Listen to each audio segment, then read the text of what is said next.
Spoštovane gospe in gospodje, prav prisrčno pozdravljeni. Vesel sem, da smo zopet skupaj v naši priljubljeni oddaji Pot poti.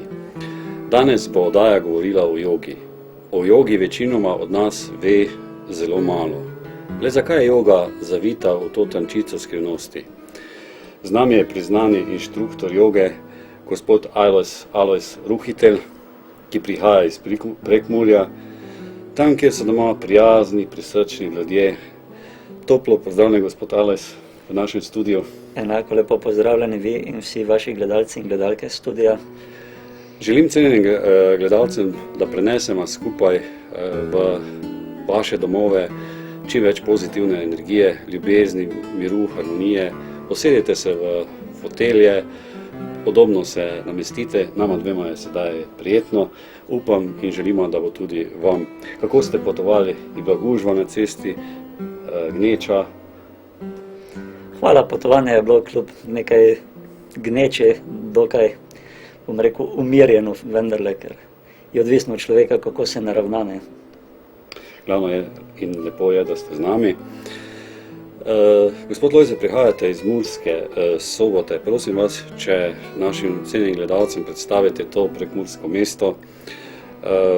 Pravzaprav meni je zelo všeč Goričko, to so manjši hribčki na ravnici, je tako nekaj malega o tem prekmurskem čaru. Ja, živim 10 let že v Prekmurju, v bližini Murske Sobote, v okolici. Sicer pa prihajam tudi iz štajerskega konca, tako da veliko časa sem preživljal v času šolanja v Mariboru in tudi v času poučevanja joge. Tako da tudi v Mariboru in tukaj v okolici imam nekaj lepih spominov in pa izkušenj z druženjem z jogo in ljudmi iz teh krajev. Prekmurje pa kot ravenski in gorički del, kot ste omenili skupaj, je ena pokrajina, kjer res bivajo poleg prijaznih in ustrežljivih in nekako toplih ljudi, prijaznih ljudi, še domujejo tudi štorklje oziroma štrke, kot jih oni original imenujejo. Murska Sobota je eno manjše mesto, v katerem na srečo še ni toliko urbanega hitenja, je še nekoliko več, kot sem omenil, prijaznosti in pa gostoljubnosti. To sem tudi zaznal, ko sem predaval v Prekmurju, kjer so ljudje zelo gostoljubni, skoraj se mi zdelo, da preveč, zato je to toliko lepše, da ste z nami. Pravzaprav, da ste šli v Prekmurje, verjetno sta bile dve vezi, naj je bila verjetno joga, ljubezen oziroma vaša sopotnica. Kaj pravzaprav v resnici pomeni joga, kaj je joga, na kratko našim gledalcem? Ja, res, v Prekmurje ste me odpeljali prvenstveno ljubezen do joge oziroma ljubezen do poučevanja joge. In potem sem vsled tega najdel tudi tisto življenjsko sopotnico, torej tisto sedaj prvo ljubezen. Joga, kaj pomeni? Joga pomeni kot nek princip uravnoteženja v vesolju, v naravi in tudi v človeku. Torej, tako kot smo ljudje, nemalokrat se počutimo nekako razdvojeni, pravimo, ne najbolje uštimane, tako joga deluje v vesolju kot princip uravnoteženja in ko je ta princip na delu dejansko, ko je v toku, takrat so stvari na svojem mestu. Takrat vlada harmonija, takrat vlada ljubezen, takrat vlada zdravje in sreča. In prav zaradi tega smo danes midva z vami, spoštovani gledalci in gledalke. Katere so pa tehnike joge? Ja, v jogi, ki se je razvila že nekje, stari viri omenjajo 5000 let nazaj in če še preštejemo naših 2000 let, ki jih poznamo, bi po mojem moralo biti to skoraj da 7000 let. To je dolgo obdobje, ne? Dolgo obdobje. V tem času, že pred davnimi, torej, to so prvi pisni viri nastanka jogijske filozofije in nauka. To je torej Vedanta filozofija, ki tudi velja kot ena najstarejših oziroma je najstarejša zapisana modrost, beseda modrosti. Torej, joga je razvila mnoge tehnike za človeško dobro.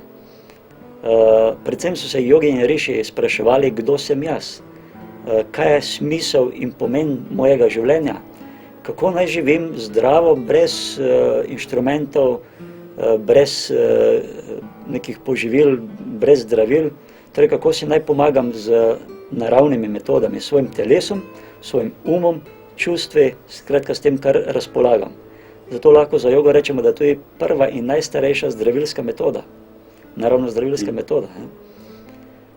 No in če omenimo najpogostejše in pa tiste glavne jogijske tehnike, s katerimi si ljudje dan danes tudi pomagajo in nekako iščejo pomoč za obvladovanje stresa, za boljšo vitalnost, za umiritev in zdravje, so to predvsem na fizičnem nivoju telesni položaji, asane. To so telesni položaji, ki močno vplivajo na telo in na duha, ker se delajo tudi na zelo specifičen način, se delajo počasi, v ritmu z dihanjem, s koncentracijo, torej z polnim doživljanjem tega, kar počnem tu in zdaj. S tem se tudi uri koncentracija. Tako da te vaje vplivajo močno tudi na notranje organe, na sistem žlez, skratka na celotno telo. Se pravi, na fizično telo in energetsko telo.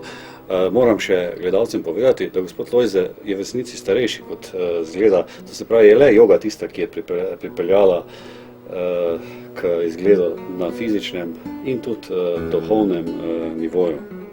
Ja, zdaj bi morala definirati, koliko sem star, pa ne bova izdala, ne? Ne, to ne. Da bi lahko imela primerjavo, če sem res videti mlajši, ne?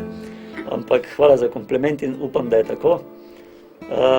Vsekakor joga pripomore tudi, danes poznamo tako imenovane tibetanske vaje pomlevanja, kar mirne duše lahko rečem, pa mi pristaši teh prakticiranja teh vaj ne bodo zamerili, če rečem, da je to mini program tibetanske joge.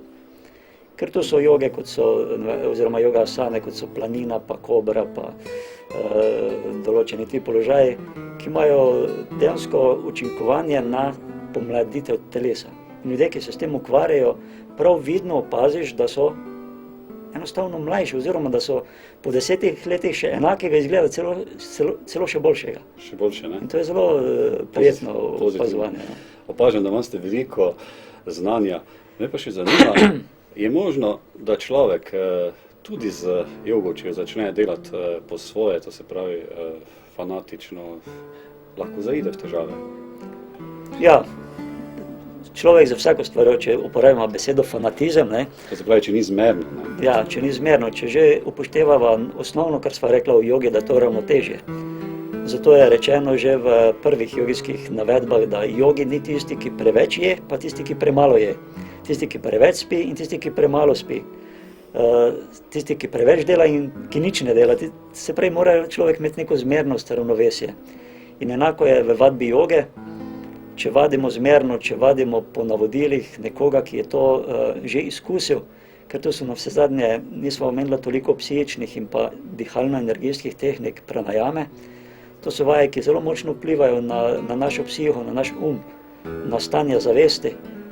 Človek lahko hitro, kot temu pravimo, zabluzi, opušča določena opravila v vsakdanjem življenju, se fanatično oprime samo ene dejavnosti, spremeni marsikaj v svojem življenju, tako da lahko to tudi škoduje telesnemu in pa duševnemu zdravju. Kdo je pravzaprav vaš guru, oziroma kako guru sploh postane, kako poteka ta pot, oziroma videl sem, da guru ima oranžno oblačilo. Kaj pravzaprav to pomeni, če bi na kratko tole strnila? Ja, kaj je guru najprej? Guru pomeni element svetlobe znanja v temi našega človeškega neznanja. Torej, oseba, ki za svojo modrostjo, za svojim vzgledom na vse zadnje, za svojim naukom, svojo modrostjo in znanjem ljudem omogoča, da živijo bolj zdravo, harmonično in da se na vse zadnje samo realizirajo, da se človeško bitje osvobodi vseh spon, ki nas v življenju dajejo, takšna oseba je guru. To je pravzaprav njegova dharma, ne? To je pravzaprav tako, me veseli, da tudi te izraze uporabljate, oziroma vem, da tudi poznate to področje, ne. To je dharma, to je njegova dolžnost na nek način, ne. Ampak ne to v smislu, ne, lahko delam, kar hočem, ne, pa on itak ima, da dela to, kar jaz hočem, ne. Ampak predvsem to je njegova tudi svobodna izbira, ne, da bo ljudem pomagal, ne. Ker mnogi guruji, če zdaj malo greva na področje reinkarnacije, ne, tudi moj guru, katerega sledim, je inkarniran iz prejšnjega življenja spet v telesu, ker je želel pomagati ljudem. To se pravi, joga govori na eni strani, da človek živi več življenja, ne? Ja, joga govori o reinkarnaciji in je tudi izvorno izročilo, ki govori natančno o reinkarnaciji, kako reinkarnacija poteka, da to ni preseljevanje, da umre človek pa se naseli v telo psa v istem trenutku, ne? Ampak da so vmes tudi faze počitka duše, da so te astralna potovanja, različne faze tega, ne? Zanimivo je tudi našim gledalcem tole, ko sem imel gospoda Štefana, ki je bil klinično mrtev, ki je na podoben način te faze opisal in da se pravzaprav vse te faze nekje v vseh teh oddajah pot poti, ki segajo od Koroške, Dravske doline, Savinjske doline, Prekmurja, delno Prlekije, da dejansko nastaja ena celota in pravzaprav to je tista zanimivost. Katere pravzaprav so pa te poti guruja, oziroma katere je bil prejšnji guru? No, toliko, ne, to mozaik se sestavlja, ne. In enkrat sem bil na enem predavanju, kjer nekdo nekaj predaval, neko duhovno tematiko. Ena stara 80-letna bagica rekla, ja, saj govorite isto kot v Bibliji, ne. In ta gospod je rekel, ja, saj tisti, ki govorijo resnico, govorijo vsi isto, ne. In to je dejstvo, ne. Tako da tudi ta primer o tem govori, ne, da očitno je to dejstvo in resnica, da reinkarnacija obstaja, ne. Da različni ljudje z različnih koncev sveta ne bi pričali v istih izkušnjah, ne. Vsekakor. Torej, kdo je guru? Moj guru je indijski jogi in modrec Paramhans Swami Maheshwarananda, katerega sem srečal pred nekako 15 leti. Najprej sem se srečal z njegovimi knjigami, kmalu zatem šel na enega njegovih seminarjev, ki jih je organiziral v Zagrebu. In od takrat več ali manj poskušam biti tudi v fizičnem kontaktu z njim, kolikor se da, ne. Sicer pa si z gurujem tudi v stalnem odnosu duhovno. Mislim, da še treba poudariti, da je on velik ljubitelj narave, pozitivnih moralnih vrednot in se v bistvu povsod zavzema za te stvari, ne? Ja, tudi vi, gospod Albin, ste ga imel priliko večkrat verjetno se srečati z njim in ga tudi poznate. Tudi pred kratkim, ko je bil na otvoritvi mariborskega centra Ashrama, smo se tam, mislim, da videvali, ne. In tudi z njim intervju, ki ga bodo gledalci pozneje lahko videli po najinem razgovoru. No, to je prav gotovo, ne, samorealizirana oseba in razsvetljen človek je normalno, logično bi lahko temu rekli, ne, posledično in vzročno nekako ekolog, ki je humanitaren človek, ki je človek, ki uči ljubezen, strpnost, tolerantnost, strpno komunikacijo, nenasilje. Skratka, vodi ljudi k ljubezni. Tistemu pozitivnemu. Ja, kateri je pa pravzaprav njegov učitelj od Swamidžija? Ja. Oziroma bi bilo lepo mogoče celo vejo to povedati. No, v lozi učitelja Paramhans Swami Maheshwarananda je njegov učitelj lani preminuli, torej 31. oktobra lani je preminul njegov učitelj Paramhans Swami Madhvananda, ki je tudi bil nekajkrat že v Evropi prej in pa nekoč celo na Mariborskem Pohorju, kjer ga tudi moj mentor joge srečal in se tako razvila pač dejavnost naprej.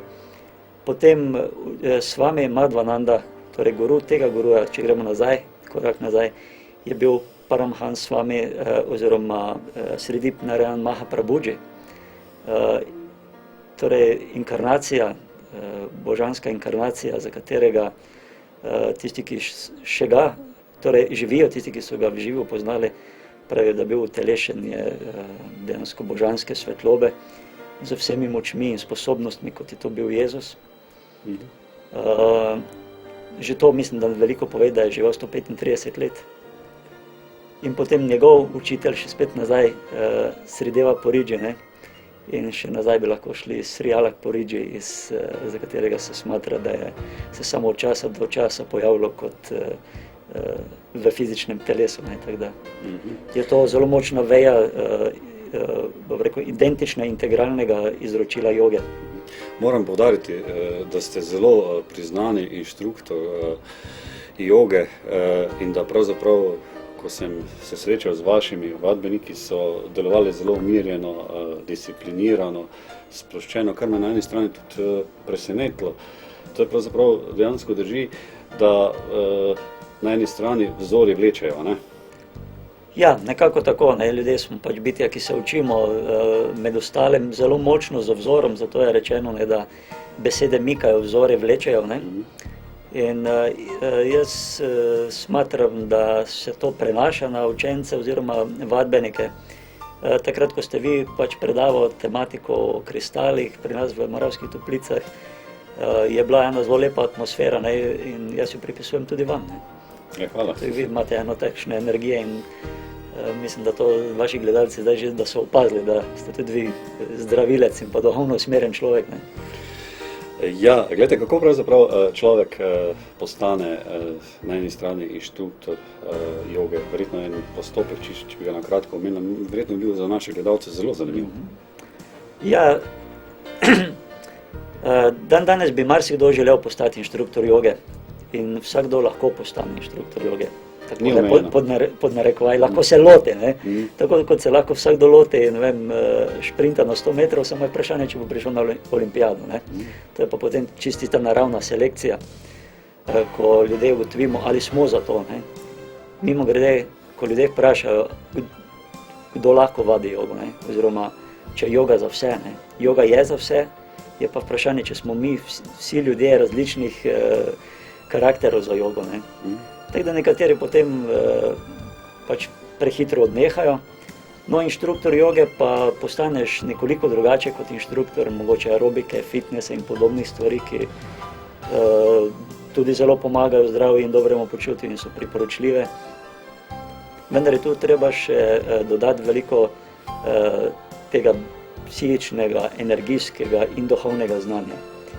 Tega pa pač pridobiš z prakso in proučevanjem, teoretičnim proučevanjem. Najlepše in največ se seveda naučiš direktno, ko sva pregovorila, od guruja. Ena zanimiva izkušnja. Pomembno je, da učitelj preda znanje naprej, to je verjetno najbolj... To je najboljši način, ne? Tako kot se pač tudi otrok od staršev najhitreje in najlepše nauči, veliko lažje, ne vem, lepega vedenja in prijaznosti, kot pa če bo to čital iz nekih socioloških knjig. Ne? Vsekakor. Naj povem še samo to izkušnjo, ne, da mnogi, ki hodimo pač na seminarje, tudi tega našega Swamidžija guruja, je zanimivo, da tam na seminarju ti je popolnoma vse jasno. Imaš občutek, kot da sploh ni omejitev. Koliko pa priješ domov, pa že tistih istih stvari, ki si jih tam razumel, naenkrat več ne razumeš. To so prav posebni fenomeni predajanja učenja. Ne? To ste zelo lepo povedali.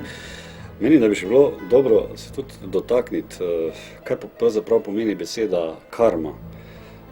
Pa katere vrste karme poznamo, da se potem lažje razumemo o reinkarnaciji oziroma temu ciklusu, ki teče.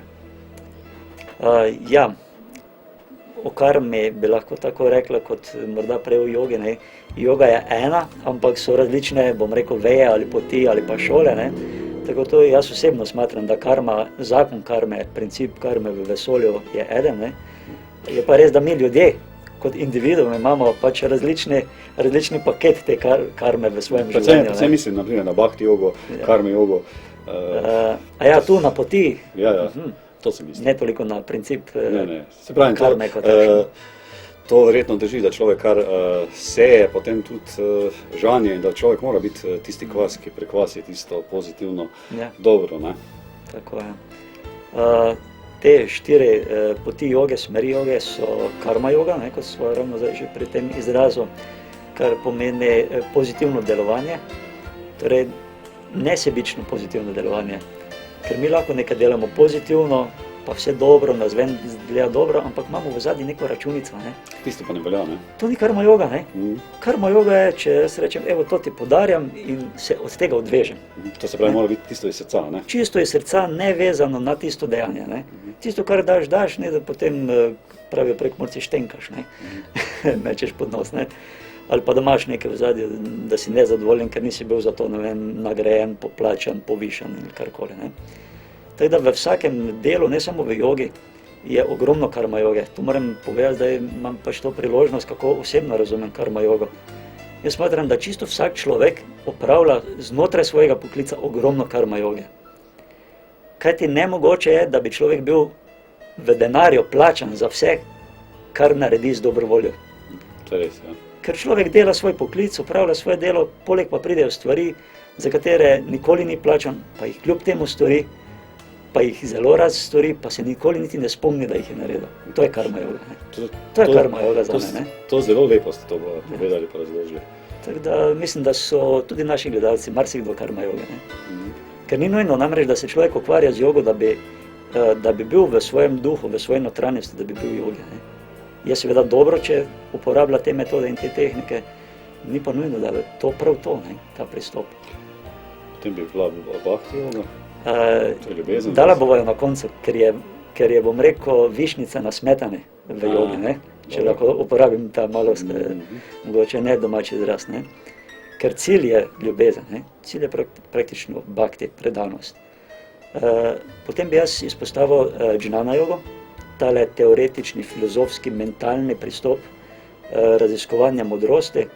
V tem trenutku, ko se pač pogovarjava, ko predavava, ne vem, ko ozaveščava ljudje, smo na nek način džnana jogija, ne? Se pravi, skozi intelekt osvetljujemo znanje, resnico in principe življenja, ne?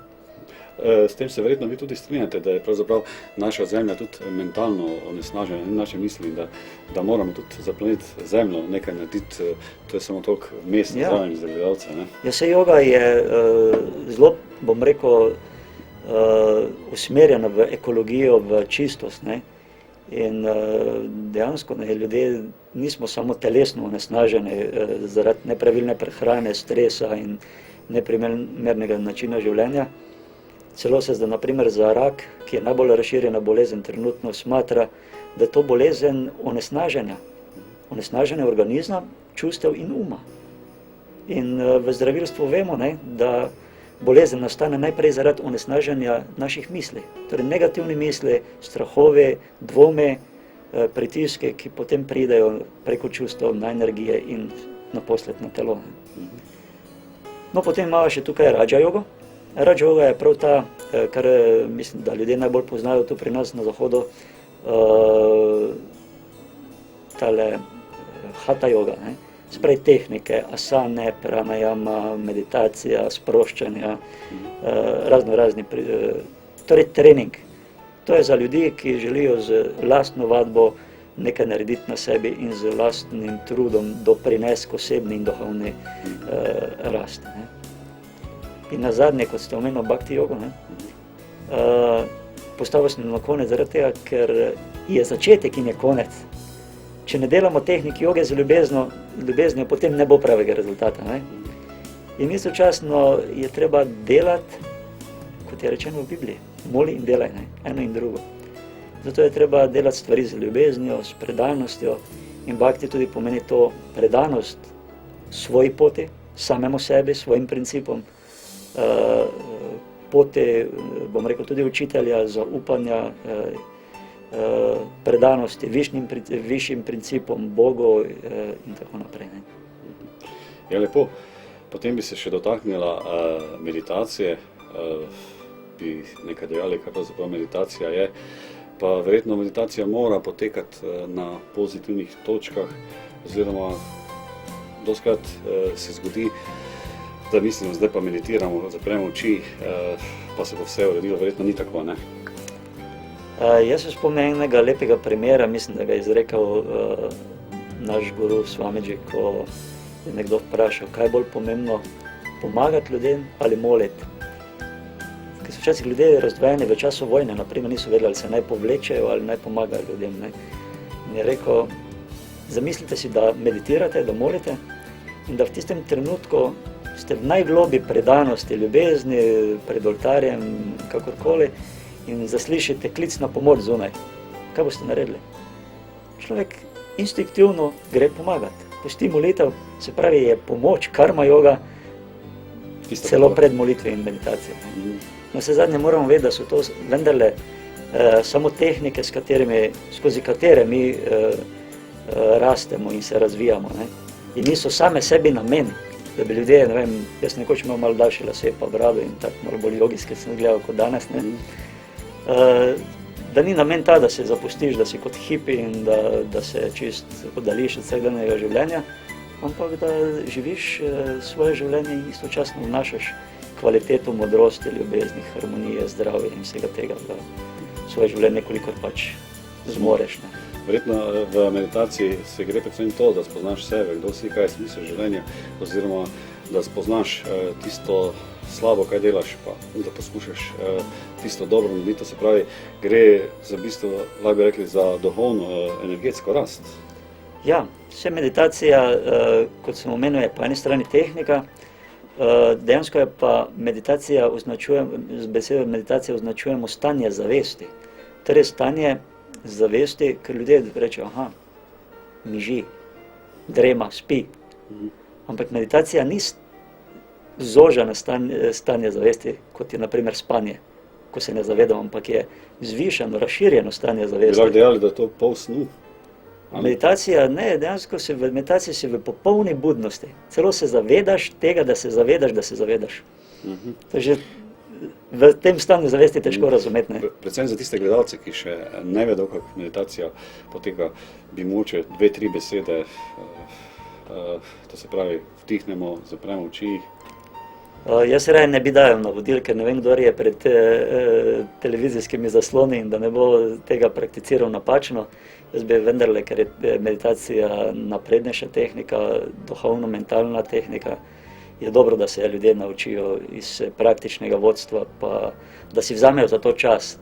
Ker tudi v jogi, naprimer, so tehnike tako sistematizirane, da prvo delamo na fizičnem telesu, potem na energijah, na dihanju, šele potem z umom in nazadnje so tiste duhovne globine. To mi je všeč, da ste tako poudarili, ker dostikrat se zgodi, da takšne stvari se kar kot bombončki delijo preko, ampak mislim, da to ni prav, ne? Joga, ravno sem po poti razmišljal, kaj tudi določene stvari morda izpostaviti in se mi zdi ravno to pomembno. Joga se namreč dela počasi, pa se ljudem zdi to nekako prepočasi, enostavno želeli bi neko stikalo, bi stisnili na gumb in bi se že zgodilo. Pa vendarle me spet znova in znova veseli, ko mi vadbeniki, ki vadijo že nekaj časa, rečejo, kako dobro, da nisem odnehal, da nisem odnehala kot moj prijatelj, prijateljica, ker komaj zdaj po pol leta, po enem letu sem začela okušati, kaj joga pomeni. Spravi, če ti hodiš 2-3 mesece, pa rečeš, pa tam se sam pretegavajo, to ni nič, ne? Potem si zgrešil bistvo joge. Ne? Vi ste pravzaprav inštruktor v Murski Soboti. Kaj je pravzaprav asane? Asane so verjetno tudi namenjene za fizično telo. Kako pravzaprav, katere vrste asan poznamo, kako jih vi klasificirate? Ja, vendar bo težko, ampak... Ja, ker asan bi po izvornem izročilu naj bilo 480. To bi bilo zelo preveč za naše gledalce. Danes jih prakticiramo veliko manj, ne? Desetino tega, več ali manj. To so predvsem različni položaji telesa, ki jih tudi imenujemo po živalih, ker je joga tudi nastala tako nekako ti položaji po živali, naprimer iz opazovanja, kako naprimer počiva, oziroma kako se zdravi žival, ko je bolana. Ker žival ne gre ne k veterinarju, ne gre nekam po tablete, sama od sebe vsaj ne, vsaj divje živali, ne, ostale odpeljemo mi, ne. In na tak način so pač jogi ugotovili, kateri položaji koristijo človeškemu telesu za boljšo prebavo, za izboljšanje prekrvavitve določenih predelov telesa, kako določenim sklepom, predvsem hrbtenice. Zato imamo položaje, kot so mačka, tiger, zajec, kobra, cel živalski vrt bi lahko rekel včasih. Čeprav navejem pozdrav soncu ali pa določene vaje, ki so specificirane naprimer za hrbtenico, želodec, oziroma tudi za fizični del, naprimer nekdo ima probleme z hrbtenico, pa mu priporočate to asano, pa to bi bilo tudi zelo zanimivo in sam vem, da asane, ki jih človek redno vadi, ki jih vadi z srcem, potem tudi daje sadove, ne? Mislim, mora biti pa en čas. Predvsem to zadnje, ne? Če jih delaš s srcem. Ja, so za različne namene. Ne? Tudi, torej jogo lahko uporabimo v terapevtske namene, ni pa izključno namenjena temu, ne? Kot sva že, mislim, da prej tudi povedali. Ne? Na eni strani so potem ti vaši vadbeniki, kako oni pravzaprav doživijo to vajo, vadbo oziroma te asane? Kako poteka Kako poteka oziroma kako pravzaprav, čeprav ste nekaj nakazali, da se potem vidijo sadove, ampak kako se začne takšna vadba? Nakratko, ker to je bilo verjetno tudi interesantno za gledalce, predvsem za tiste, ki se morda prvič srečajo z jogo, z tem spoznavanjem, kajti namen oddaje je, da poskušamo določeno znanje približati prav gledalcem. Ja, vadba joge nekako poteka vsaj uro pa pol do 2 ure. Ne? Pravim vsaj uro pa pol zaradi tega, ker gre v določenem zaporedju tehnike, torej v umirjenem tempu, tako kot ste mi vi priporočili, da naj grem malo prej od doma, da bom prišel pravočasno, da ne bova v zadnjem trenutku nervozno tukaj. Ne? Tukaj je treba na vadbo tudi priti kakšnih 10 minut vsaj prej, se že tam malo umiriti. Prižgajamo včasih tudi te dišeče palčke, da malo atmosfero oplemenitimo z prijetno vonjavo. Seveda je pomembno tudi kot prostora, da je primerno ogret, da je miren, tih prostor. Potem, da imamo primerno oblačila in tako naprej, da smo v enem prijetnem vzdušju. Ne. Za domačo vadbo, na primer, je zelo pomembno, da vadimo na istem mestu, ob istem času, vsak dan. Lepo. Potem zraven tega izročila še imate tudi glasbo, badžane, ne? Kaj pravzaprav to pomeni? To je verjetno ena duhovna glasba, ki ima tudi en pomen. Ja, pogledajte, v jogo velikokrat ljudje zamenjajo ali pa želijo nalepiti nalepko neke religije ali pa sekte. Ne? Zato, ker joga je duhovna, joga je v svojem bistvu duhovna znanost. Ne? In dejansko iz joge izhajajo, iz vedanta filozofije, izhajajo tudi druga področja ali pa druge religije celo. Ne? V jogi, na primer, se globoko spoštuje vse velike inkarnacije, kot so Buda, Jezus, Allah in tako naprej. Se z globokim spoštovanjem govori o teh inkarnacijah. Zato ljudje smatrajo, da je to religija. Ne? Pa vendarle je to treba razumeti kot čisto duhovnost. Ne? Kaj pravzaprav pomeni beseda? Potem učenci tudi dobijo mantr, to je verjetno tudi ena stvar, ki nas na eni strani tudi veže z učiteljema. Ne? Bili ste tudi v Indiji. Kakšna dežela je to? Zdaj malo se moram še popraviti za prejšnjo vprašanje, ne? Ko sem razpletel to o duhovnosti. Normalno v vseh religijah, naprimer, imajo tudi petje. Ne? Pri nas na koru, orgle imamo vse to. Ne? Tudi joga ima nek podoben princip usmerjanja pozornosti na božansko. Ne? Petje duhovnih pesmi, ki pa imajo specifično besedilo, ki so jih modreci napisali na tak način, da že besedila poučujejo, ne? Kaj in kako živeti in delati. Ne? Potem pa Indija. To je taka zanimiva dežela. Veliko bi lahko govorila. Ste bil? Nisem še bil. Si pa želim. Ja. Kako pravzaprav ste šli v Indijo? Je to bil klic ali sreča? Verjetno je. Eno in drugo. Zelo velika sreča. Ne? Skozi to, kako sem sploh prispel do Indije, zelo globoka duhovna izkušnja. Kajti v Indijo sem šel prosto zaradi tega, ker je takrat nekako bil na zelo slabem zdravstvenem stanju učitelj našega mojstra, Swami Madhvananda. In nekako, ne vem, nisem želel, da bi slučajno preminil, ne da bi ga v življenju živega srečal, ne. In bilo mi je pač hvala Katerega Bogu leta je tole bilo? To je bilo december leta 92, torej pred 14 leti, ne. To je bil tisti nekak, bom rekel, glavni vzvod ali vzgib, kar nekako je prišlo, grem, ne. Bil sem brezposeln, brez službe, pa jaz grem v Indijo, ne, brez denarja, kako bom šel v Indijo.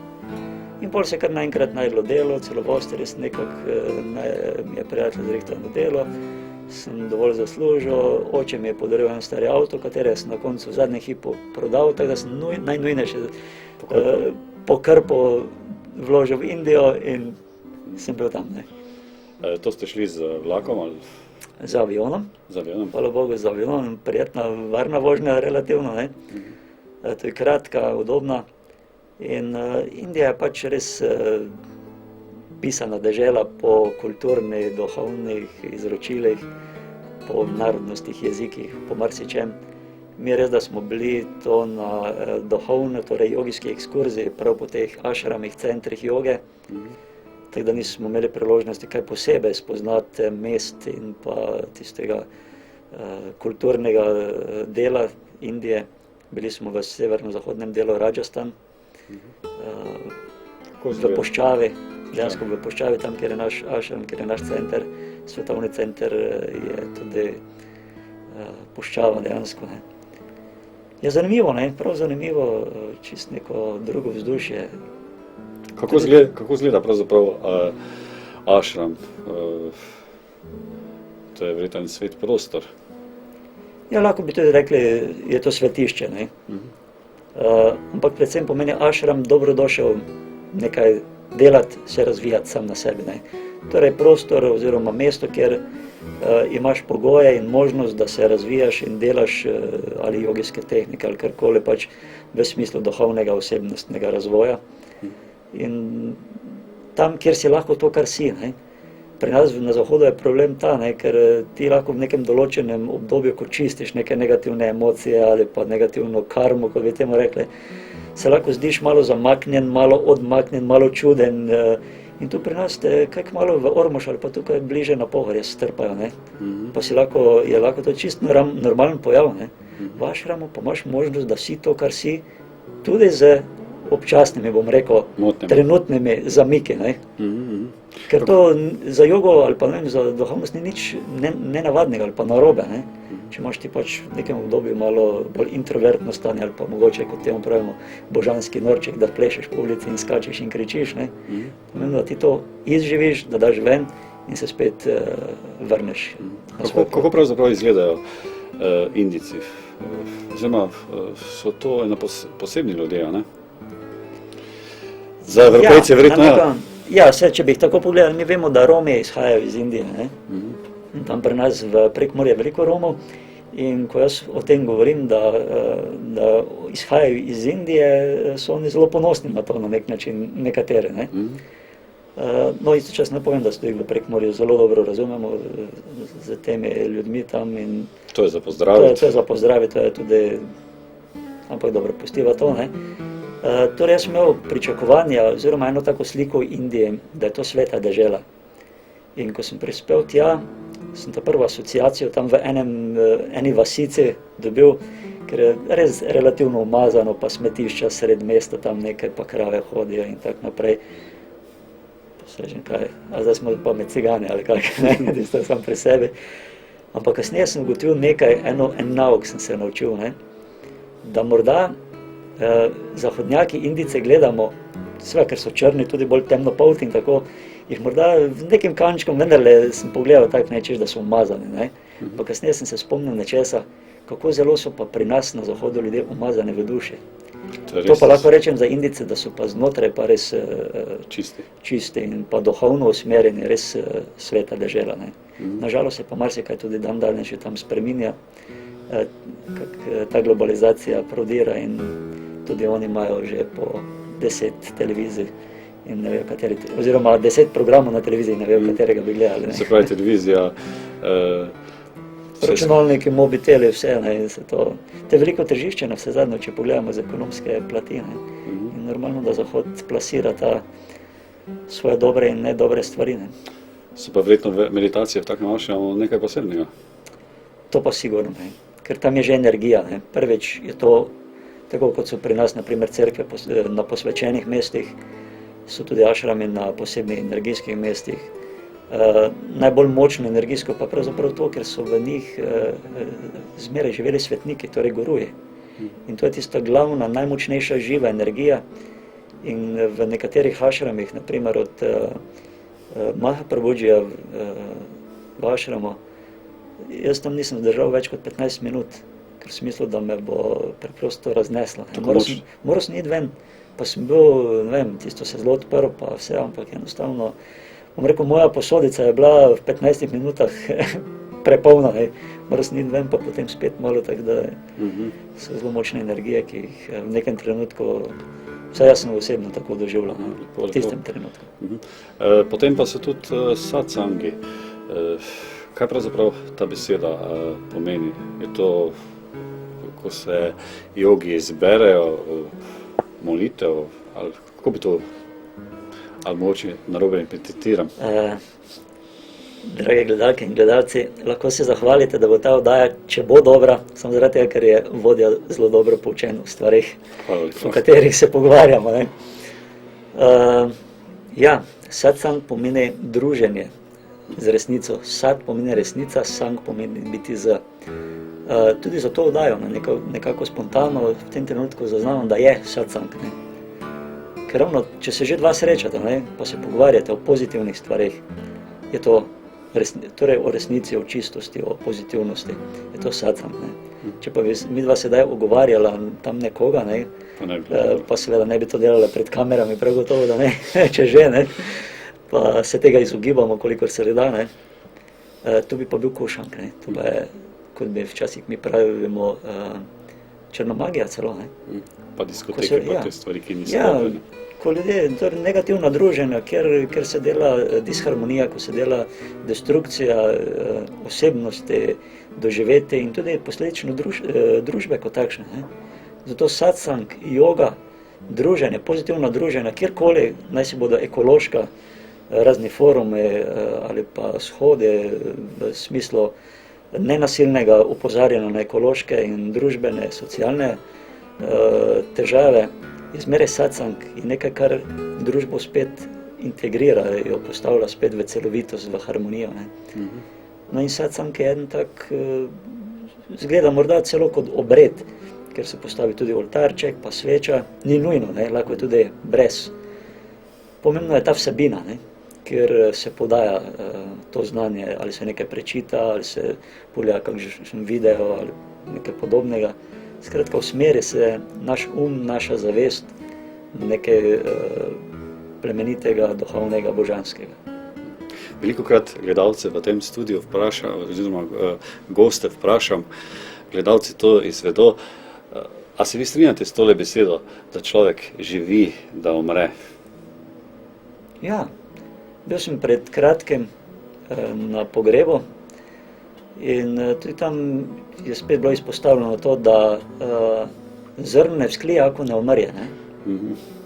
In to mislim, da je to, ne? Da minljivost, mi seveda to jemljemo kot katastrofo, dokler se pač ne razvijamo do tega nivoja, da razumemo pač potovanje našega bistva, naše duše, dokler ne začnemo gledati na življenje kot na, oziroma na fizično telo kot na vozilo, v katerem potuje naša duša skozi življenje in dejansko mora ta lupina potem biti umrla, če bomo tako imenovali, ali pač se spet uničiti. Ja, gospod Lojze, jaz bi vas še prosil za sklepno misel, kakšen dober napotek našim gledalcem. Žal se nam čas počasi izteka. Komaj smo načela temu, je že moramo končati, tako je pač tudi življenje, rojstvo, smrt, ki pač teče in verjetno smisel življenja je, da se naučimo živeti oziroma da spoznamo to transcendenco Boga, učitelja, a ne? Ja, najprej še enkrat hvala za povabilo v to studio, hvala gledalkam in gledalcem za pozornost. Upam, da niste preklopili na drug kanal, ker to je dobra televizija. Hvala.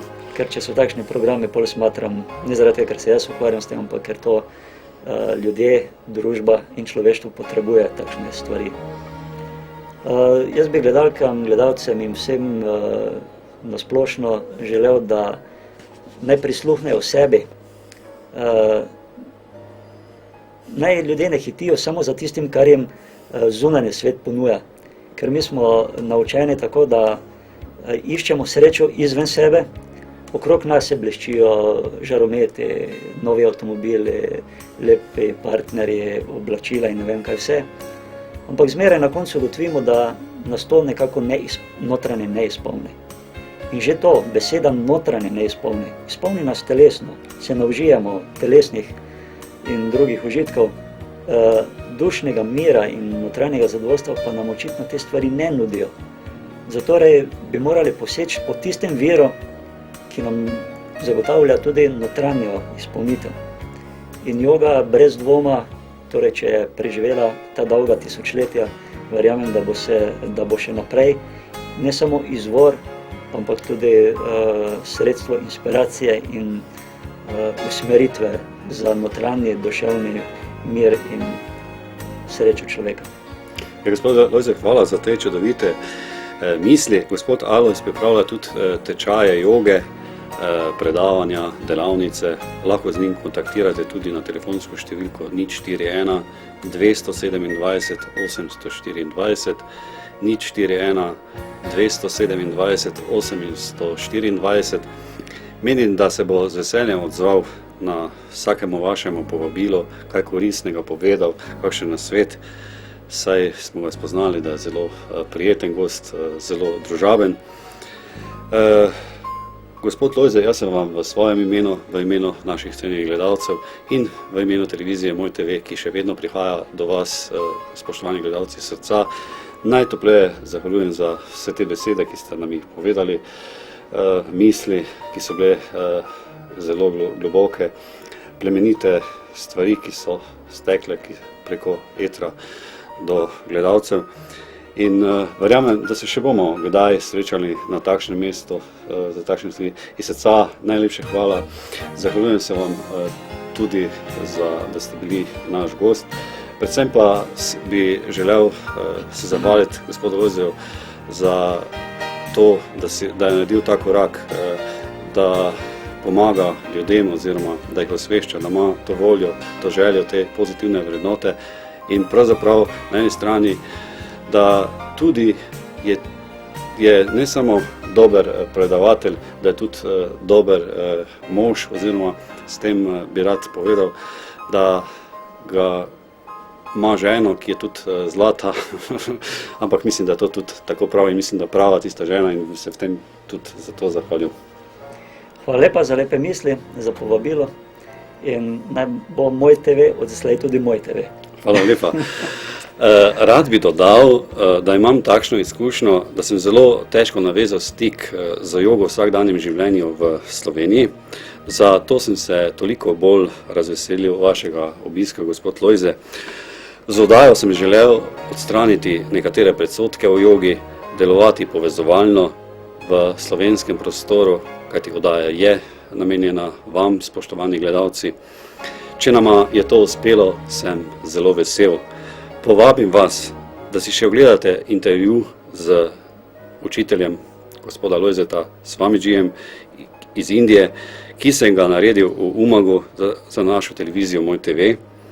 Smo prva manjša televizija v Sloveniji, ki nas je sprejel in nagovoril. Menim, da je to za nas en velik uspeh, saj smo bili takoroč edini predstavniki iz Slovenije.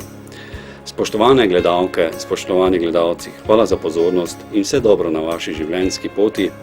Pozdravljeni, predvsem pa želim vam veliko miru in vse dobro. Hvala za pozornost, nasvidenje do prihodnjič. Spoštovani gledalci in gledalke, sedaj vas povabim, da si ogledamo intervju z učiteljem joge v vsakdanjem življenju s Swamijijem. Kaj je joga? Yoga in daily life is an authentic scientific system based on the ancient authentic Joga literatures. v vsakdanjem življenju je izviren znanstveni sistem, osnovan na starodavnih, avtentičnih zapisih. Njen cilj je fizično, mentalno in socialno zdravje, duhovni razvoj, samorealizacija, zaščita okolja in uresničitev svetovnega miru. Trenutno smo si zadali cilje, ki so jih leta 2000 sprejeli Združeni narodi, Millennium Goals. Kaj bi povedali našim gledalcem mojega TV-ja v Sloveniji? Kaj bi jim priporočali z eno mislijo? In kaj storimo, da bo svet prijaznejši in boljši?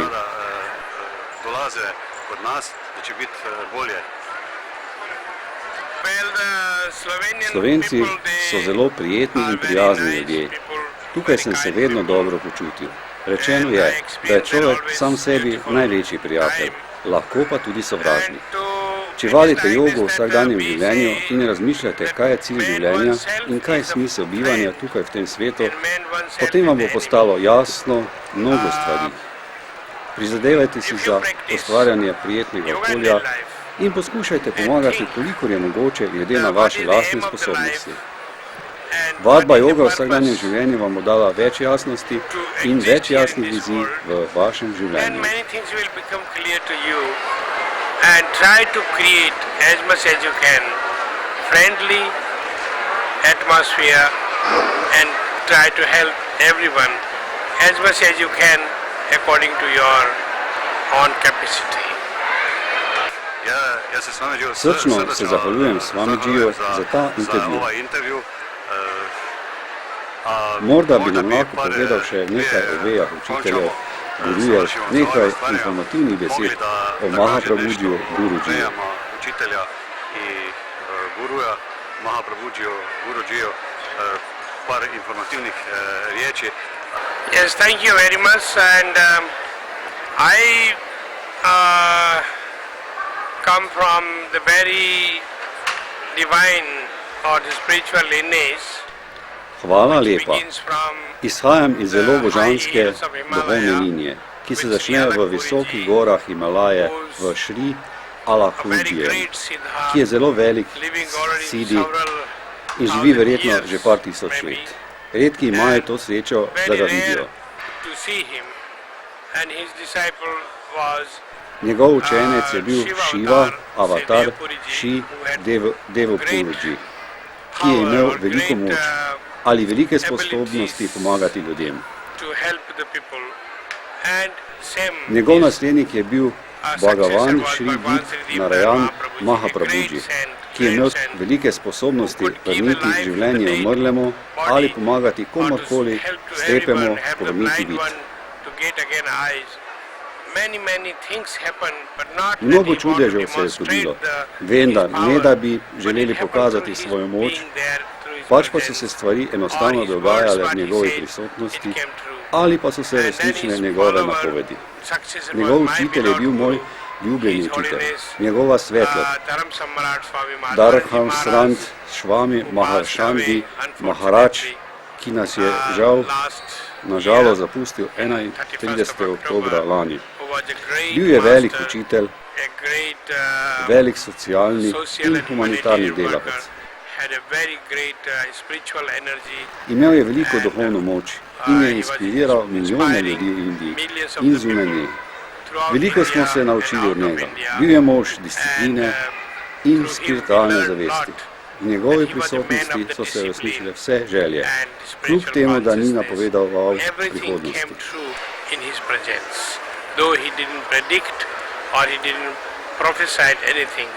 But everything came true in his presence. So this spiritual lineage has still to duhovno nasledstvo ima še vedno močan vpliv na vse duhovne iskalce. Samo s pogledom na njihove slike boste čutili energijo ter našli inspiracijo, izhod, kaj narediti. all my dear brothers and sisters Torej, dragi bratje in of sestre Slovenia, v Sloveniji, I wish you all želim the vam best, vse najboljše, dobro good zdravje in srečno ter and dolgo happy življenje. and long Bog life. blagoslovi vas God in bless vašo you, družino, your family, vašo družbo your in society, deželo. and your Želim vam country. vse najboljše. I wish Hvala you lepa. all the best.